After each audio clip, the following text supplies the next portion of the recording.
जय पार्वती की, जय शिव जी की, जय हनुमान जी की। भोम प्रदोष मंगल प्रदोष की कथा।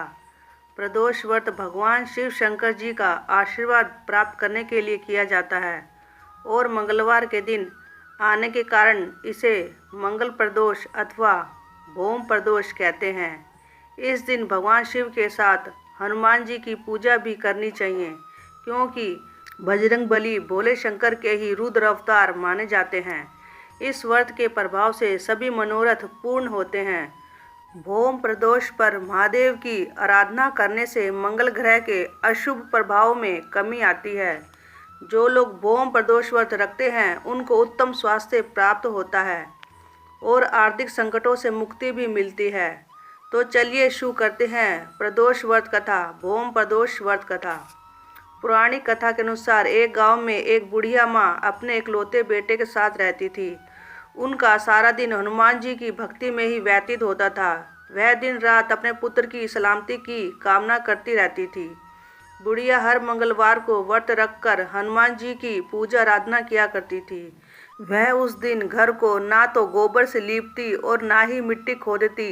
एक दिन हनुमान जी ने सोचा कि यह बुढ़िया माँ हर रोज मेरी सेवा करती है, क्यों ना आज मैं इसकी परीक्षा लूं। यह सोचकर मंगलवार के दिन हनुमान जी साधु का वेश धारण करके उस बुढ़िया माँ के घर के द्वार पर आए और जोर से आवाज़ लगाते हुए बोले कि मैं हनुमान भक्त हूँ, अगर यहाँ कोई हनुमान भक्त रहता है तो जल्दी से आओ। जब उस बुढ़िया माँ ने आवाज़ सुनी तो वह तुरंत घर से बाहर आई और उसने साधु को हाथ जोड़कर प्रणाम किया और कहने लगी, बताइए महाराज, मैं आपकी क्या सेवा कर सकती हूँ। तब हनुमान जी बोले, मुझे बहुत भूख लग रही है, क्या तुम मुझे भोजन करवा सकती हो।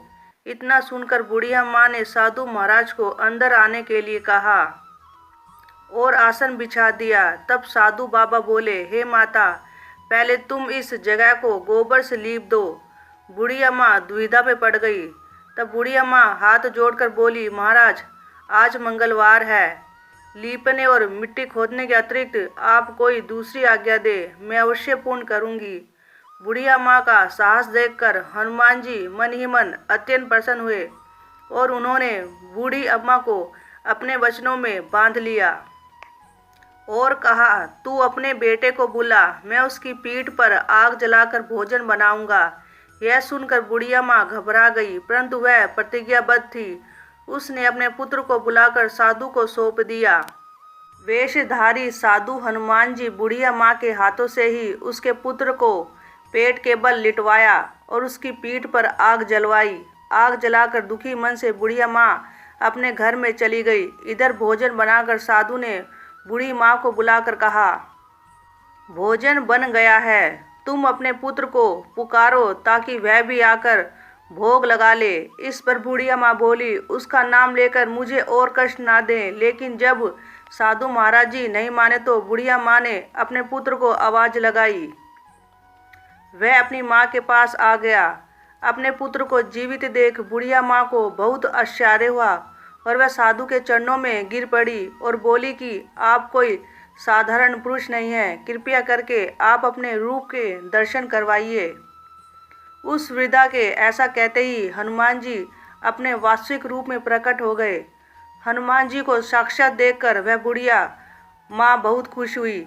तब हनुमान जी बोले, हे माता, मैं तुम्हारी सेवा एवं भक्ति से अत्यंत प्रसन्न हूँ, मांगो क्या मांगती हो। तब उसने कहा, हे भगवान, मैं अपने पुत्र की सलामती चाहती हूँ। तब हनुमान जी उन्हें आशीर्वाद देकर और सुख समृद्धि प्रदान करके अंतर्ध्यान हो गए।